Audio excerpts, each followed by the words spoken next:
Well, welcome everyone to the 24th webinar of the RJ series that we host on our YouTube channel. It's an absolute pleasure to have three Lins from Viet Nam today.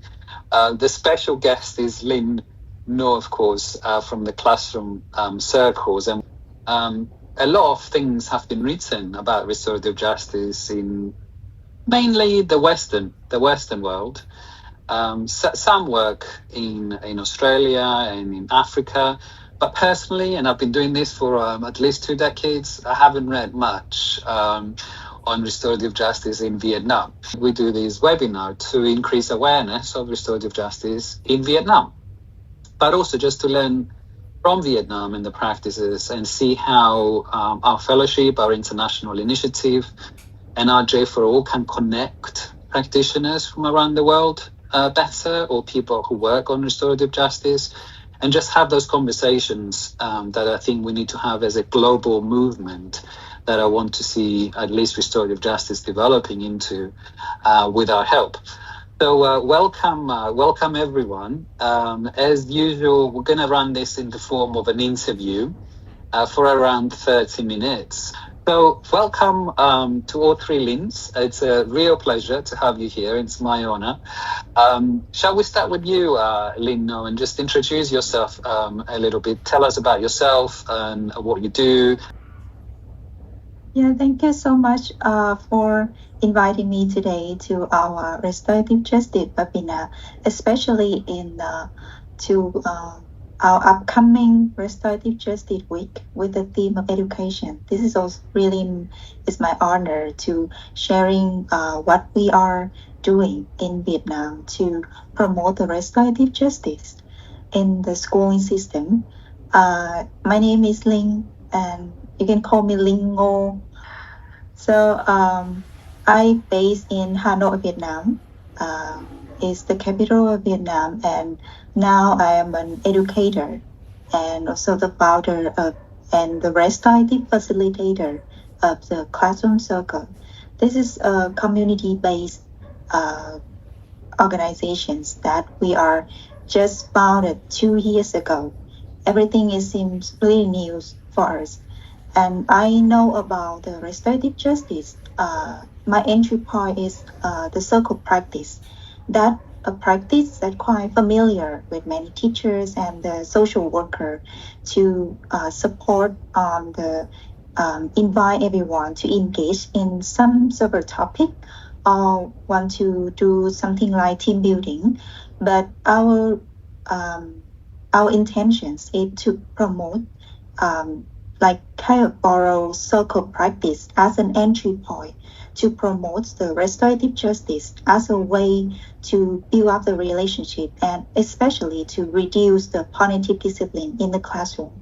So that is basically about me and how our work is now going. Everything is in news, and once again, it's my honor to be learned from the RJ for All, from other friends, and a chance for me to sharing a little bit about what we're doing in Vietnam.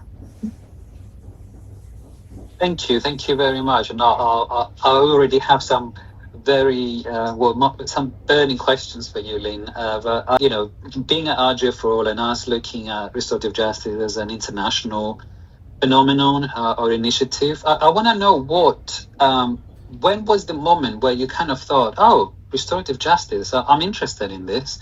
When was that kind of light bulb moment for all three of you being in Vietnam?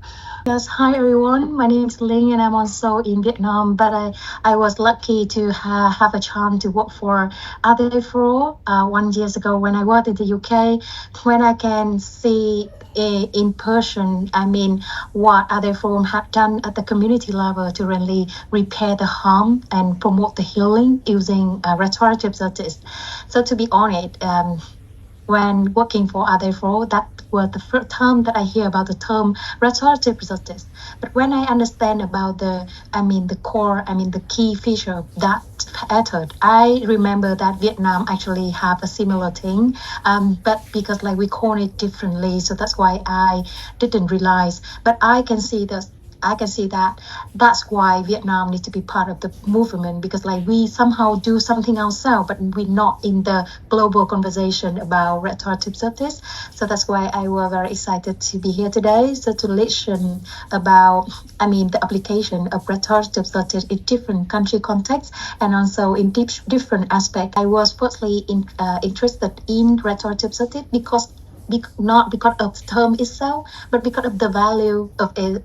Because of its value when we mention about diversity, equity, and then respecting dignity of people. So that actually the value of restorative justice that make me so interested in it, because like I have practiced those values, I think during a decade of my career when I almost working for the non-profit sector. Brilliant, thank you. And Linh, our intern Linh, who is in Leeds. Yes. To be honest, when I became the RJ4O intern, that is when I know like directly the definition of the restorative justice. But in the past, when I was in high school, I attend a volunteer trip to Nepal, and that program theme is related to SDG 16, which is peace and like inclusion communities. And I had a chance to learn and to understand like the conflict is come from like people conflicts, and we can try to reduce it by reduce the conflict between peoples, and like we know how to understand them. We know like the difference in their cultures. So I think like I have some touch point with restorative justice before I became the intern here. And back to Vietnam, there are a lot of programs in school that related to like international culture. So I think that we are adapting like restorative justice in our life without really understand the definition of it from very soon. That's such an excellent point, Linh. So let's start with that one, actually. And let's just revisit, I think, what is understood by restorative justice. And I keep making, this point over and over again in my work and when I speak, that at least for me and for RJ, for all, restorative justice is one thing and restorative justice practice is another. Restorative justice, as Linh said, is how you live your life, your morals, your values, dignity, respect, involvement in decision making, how we deal with conflict. And then you have restorative justice practice, which is, the practices that we know, and, whether it's mediation, conference in circles, and as we know, it started within the criminal justice system as a diversionary process, which is a much more narrow understanding of restorative justice. And I think those two distinct characteristics, I think, of restorative justice are very important, especially when we refer to restorative justice, so that we can all understand the same. And what we evaluate, what we are judging, what we're implementing, and what we are referring to. And now moving on to restorative justice in Vietnam, whether this is at the practice level or the kind of more educational, ethical level, I would be very keen to understand, where you are with both. And I can see the school behind you, Linh. You all mentioned schools when you spoke about restorative justice and how it has been and is being used within schools. And I would like to know more about that. But how also about restorative justice in the justice system, in the criminal justice system, and in the youth justice system? Is it available? Is it in legislation? Is it being used by criminal justice agencies or by community organizations? And if not, do you see Vietnam adopting restorative justice within its justice system? That's kind of my first question in relation to where we are with restorative justice in Vietnam. And of course, the second one is, what you mentioned about in schools, the community, your organization, Linh, to what extent is that developed in Vietnam, and where do you see it going into the future? But yeah, over to you. So, yeah, thank you for Linh sharing about the experience and interested in the restorative justice.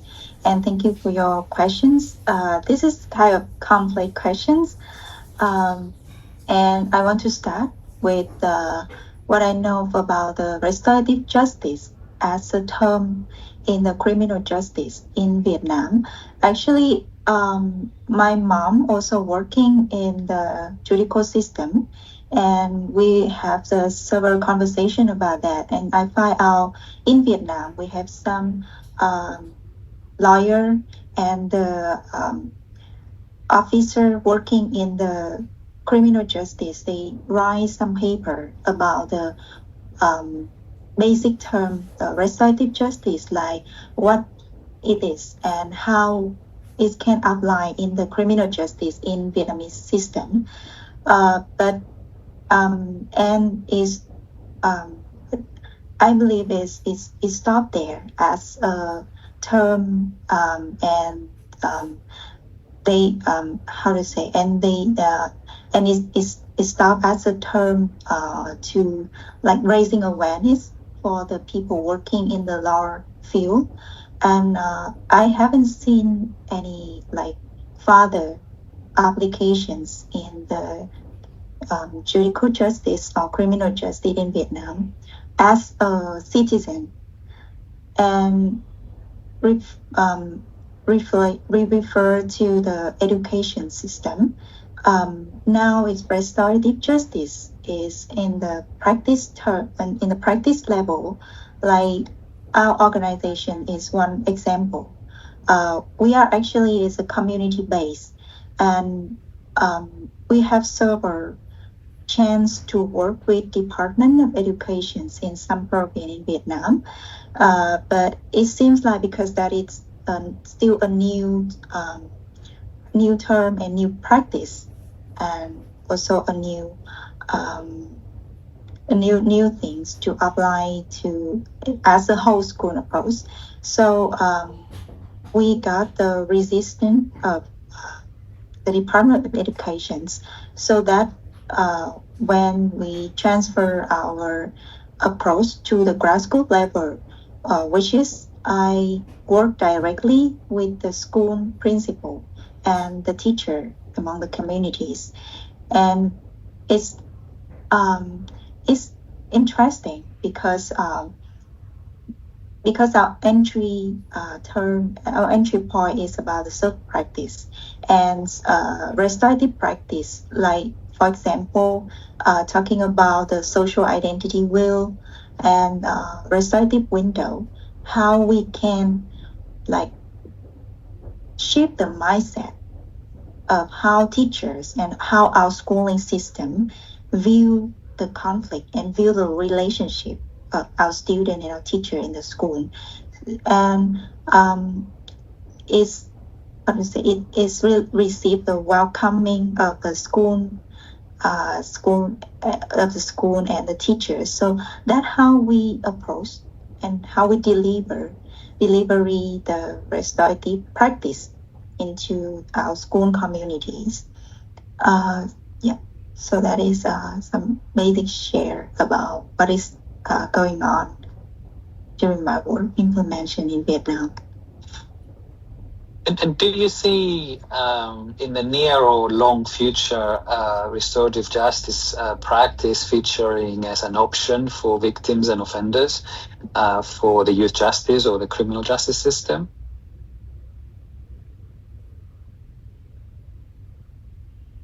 To be, I say is, for me, actually is a way, the restorative justice and restorative practice is a way now. I am personally, and we are trying to promote this because we see that as a way to disrupt the school to prison pipeline. Actually, in the in the previous years now, the conflict in the schooling system between the student, and even between the student and the teacher is more extreme, and is engaged more and more case engage police to the resolving process. So I see that is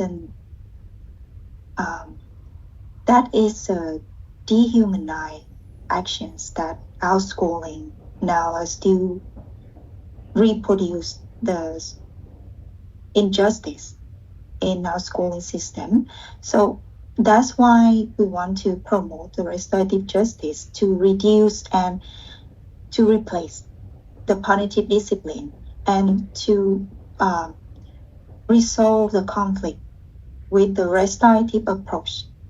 So we still can maintain the relationship within the classroom, and beside that, we still maintain the dignity of its students and even the teacher who engage, who involved in that case.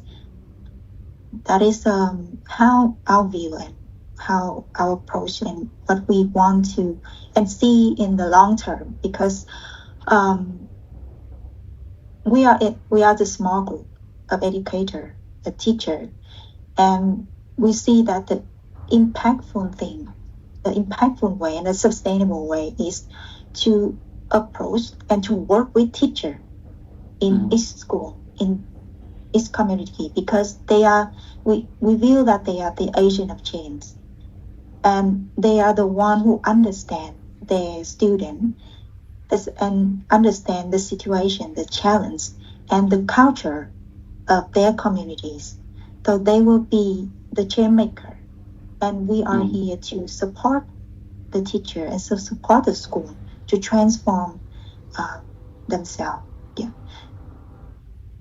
Yeah, one of the I was fortunate. It was a few years ago. I don't remember. It was around 2019, and I had the fortune to partner with one professor in Hong Kong called Dennis Wong, the professor at the university there, and we co-edited a book on restorative justice in the West and in the East. And we had some contributions from countries in the East, and it was an edited collection, so it wasn't a book that we wrote, it was just different authors and we edited it. And I remember a consistent theme that kept coming up from the restorative justice chapters from China, Hong Kong, Vietnam, was this extremely low level of awareness that people just literally just didn't know about it, though it was practice. You just don't call it restorative justice, or it just doesn't resonate with the language and the work that maybe in the West is taking place, whether it's in schools and universities. And there seems to be a gap in catching up and what has been done and building on what has been done, but also the other way around, the West learning from the East. And in fact, some of those chapters, and also if you look at the history of restorative justice, it is coming from the East, from countries like Vietnam and China and some African countries, as you know. So, and this was something that I was feeling quite strongly about, because I set up and I run an organization called Restorative Justice for All International Institute, and the purpose is to connect people from around the world and increase awareness of restorative justice in that way, and build bridges, which is why I was so happy when you joined the fellowship, Linh. And for people who don't know, we will put the link online, or if you're listening to the podcast, we'll give the address that you can visit to apply to join the fellowship. Basically, the intention is what it says on the tin, is to create an international fellowship of practitioners on restorative justice and connect us so that we can speak to each other, learn from each other, but also campaign together for restorative justice as a world social movement. And you mentioned, the exciting work that you do in schools, just so that we can conceptualize it and kind of see it in our own, with our own eyes, if you like, the imagination.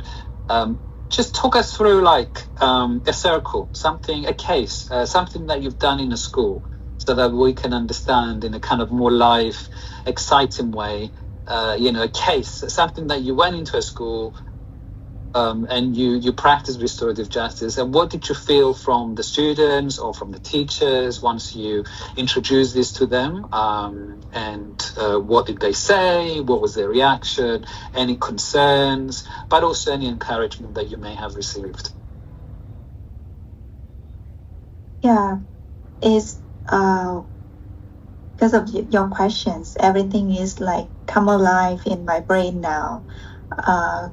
And it's the things that I remember is the most is also the circle when I sit together with the teacher in the classroom. And for to say that provide more context in Vietnam is a bit sensitive. Actually, now it's sensitive to mentions about justice in a classroom because we rarely talk about that topic. I'll bring it even to among teachers and educators and even the students. So that's why we practice circle as an entry point, and most of our practice is focused on to invite teacher first to join and to come and to sit and to experience how the circle works. That is the way that during my experience, the teacher can easily visualize what is circle, what we're talking about, and how is necessary to their classroom or to their school. And one of my interesting memory is my first time. I worked in non-formal school and with many teachers and educators in the non-formal education sector.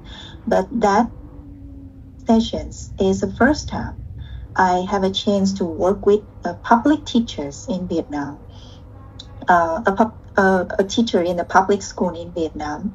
And that is also the first public school agree for us to deliver the program and the workshop within their school. That is actually a basic circle when we start with the sharing how the circle process, how the circle work, and introduce about the talking piece. And the topic is really simple. It just invite every teachers to sit down and sharing about a week of their teaching week, because that is a Friday, the end, the last working day in the school. So at first, the teacher, it seems like have a defense, and they kind of ready to with the pen and the notebook to write down everything happened in the circle. But we invite the teacher this put every like pen or the notebook aside and just be present in our circle. And with the talking pit, we starting to share the name and the hobby, like the favorite activities of the teachers they want to do if they have the free time, and come up with the challenge that they face during the week. And it's like we just experienced 3 rounds of the circle. But at the end of that circle, a teacher and also the principal of that school sharing among with everyone sitting there. That is the first time he know about his college thinking, what his hobby, what they challenge they face after the classroom, after the teachings time in the school. And I see that not just only that principle, but after the sessions, we have a few more sessions working with the teachers. And in each sessions, the teacher have the chance to show their vulnerability, their vulnerability can be shown within their classroom, among the college, with other teachers. And that is how the healing process happened, I believe. Because normally in the school, we don't have the space for even the teacher and the student to sharing about what they're feeling, what they're thinking. It's just focused on the curriculum. We need to make it done. And a lot of admin work they have to do. So that is a starting point. And in our next program, we engage like many art activity in the curriculum so that the teachers can easily to share and to talk about, to share their voice and their thinking on the paper with the pencil, with the drawing. And that how is work. And it's still touching me because we also have a chance. Even I know I'm an outsider at that school, but I can witness their smile and even their tears within the sessions. It's a tears of relief, and it is a point to bring everyone connect together. Okay. That's beautiful, thank you. And I think I want to emphasize, the word that you said about healing and about being vulnerable, because I don't think the two can be separated. And my last question is to all of you. Just knowing, the restorative justice is, a very community-led, community-born, a humanized concept that wants to offer options to people to pursue justice in a different way. Do you think that countries like Vietnam or other countries in the Eastern world, including China, who we know, has a very kind of top-down structured governance system, there are concerns around human rights, there's just kind of a different way of running governments, not like the Western governments are all kind of very inclusive and very community-led. But where the sector, let's say, is not as developed, the civil society sector or the structure of the justice system is very solid. Do you think that restorative justice has, potential to grow, whether within or outside of the criminal justice system or the youth justice system or the educational system? And if you think that there is space to grow, what can the kind of the international movement, including RJ4O, our International Institute, and other initiatives, the fellowship, the pledge that we introduced for restorative justice, how can these initiatives that don't have geographical boundaries can support the development of restorative justice? Not to force restorative justice, but to support the development of restorative justice so that awareness is increased, standards are in place, practices are there to learn from each other, and people are connected to speak to each other. What do you all think about that? I can start first. So firstly, to reflect on the opportunity of restorative justice to be adopted in the legal system. So actually, I'm not an expert in the legal system in Vietnam, but I can see that currently we know about some practice of restorative justice, but the term is not officially adopted even at the community level. So that's why it's going to be far away to go to make that term to really adopt it in the legal system, considering the different governance structure in Vietnam and also some country in the East. But I still can see the opportunity here, because I see that Vietnam is quite advanced in adopting the global and international good practice. But it's gonna take a long way, because it needs three things for the policy maker to consider. Firstly, it needs to have a really strong evidence. So the strong evidence can start with the community level when we collect enough evidence. Secondly, we need to have, collective voice. It's going to be not only the voice from the classroom circle, some lawyer, but it need to have several organizations to work on that problem, and then together they can work together to empower the voice, so that it can raise the voice to either the government official, to the parliament representative, or through the media as well. Because currently, if I try to search about restorative justice in Vietnam, not many. And lastly, one thing that need to be considered, that is like enough research, and in terms of international good practice need to be brought to Vietnam.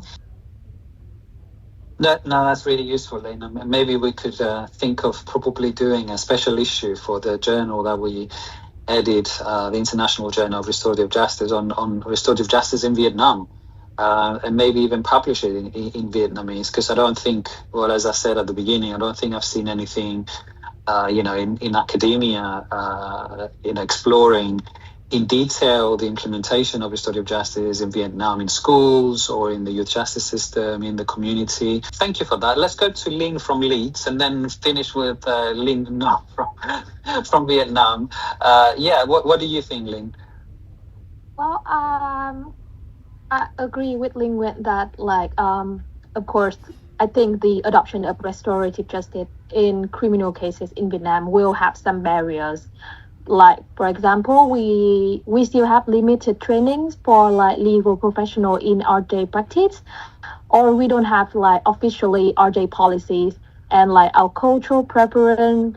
But I think Vietnam we have a tradition in community-based conflict resolutions, and in law's perspective, we have some program for juvenile justice. Instead of punishment, we will do something like rehabilitation for them. So some pilot projects like that is more and more now in Vietnam. So I think we will need time, but it's quite potential, because usually in Vietnam, in communities scale, we will try to solve problem between people and people first before we go into the court. Right, and finally to you, to Linh, for the last word. Yeah, thank you for your sharing. I both agree with Linh Nguyen and Linh Chun's sharing, and I think that when we're talking about the restorative justice, one thing I understand is our term we're using it had a root from the indigenous tribe and people, and it's around the world. So that is how I see we connected, when we interconnected, even we in the UK or US or in Hong Kong, China, or in Vietnam. We are connected as a human, and what we are trying to do here is make our connection is stranger, not to disrupt or not to separate everyone. And for me, education is a good entry point. And what we are doing now is not only limited us in just provide the restorative practice, but we also is it our long term, and I also agree that it will take a lot of time and a patience, and we need a lot of people and organizations to come together and to work together and to have the collective wisdom to promote this. And that's why we are now organize the workshop series to invite the speakers or facilitator in the US, also in the South Asia, to come and share and open the interactive workshop for every educators, teachers, and scholars who are interested in promote the restorative justice in educations to come together. And the first thing is to try to spread the word, because we know that as many people know about this, we have many chances to make the restorative practice and to promote this idea to the more community and to more people. It's quickly become familiar. Yeah, and it's easier to become a topic of conversations. And the second thing that we gather so that we can using that opportunity to sharing the idea, what we are doing in Singapore, what they're doing in Indonesia, or even in Vietnam, not just only the classroom circle, but we have the Circle Way Vietnam community, we have NVC. They are not just specific, focus on restorative practice, but they are using their different lens or different tools to promote and to strengthen the community, to try to resolve the conflict and transform our culture in general, to become more equity, justice for everyone in our society. So I also hear, and I believe that our two Linh and Piero also agree with me that like a fellowship that RJ for All now promote now, they call as many fellow, and not only me as a fellow come from Vietnam. I know another, and also my friends also come from Vietnam, and she's working, dedicating to promote the circle practice among the social worker communities. So that is, I believe that is how we can joining with the movement in the UK or in Vietnam. And maybe after these sessions, I can invite our two Linh and Theo to come and share in our webinar. So our teachers in Vietnam and in South Asia will have more chance. We can work together in the next opportunities. No, thank you very much, Linh. And but yeah, I think this is just such an exciting prospect for me, because as I said, personally, I don't know a lot about restorative justice in Vietnam or even in the East, and I would love to know more, to learn. And I think this is just the first step. Please let people know about the fellowship. I was also thinking about how important it is for practitioners from around the world to connect. And the fellowship is one way. We also hold what we call Restorative Justice Symposia, international symposia, and we've done 3 of them. And we're organizing one next year, and this time is going to be in Cyprus, where our second office is. I would love to invite you to come to the symposium.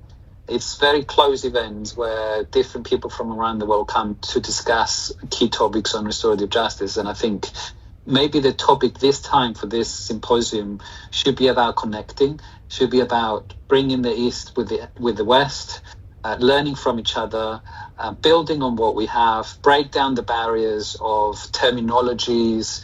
As I said, you can call restorative justice anything you want. You can call it pink elephants. The important thing is what you actually do. How do you live restorative justice? How do you breathe restorative justice? And you can call it whatever you want. And I think we all we will understand the same thing, and we do the same thing. And the example that you gave in school, with the healing and the being vulnerable, it's what I think the definition of restorative justice. And looking forward to continue working with you, Lynn. So thank you very much.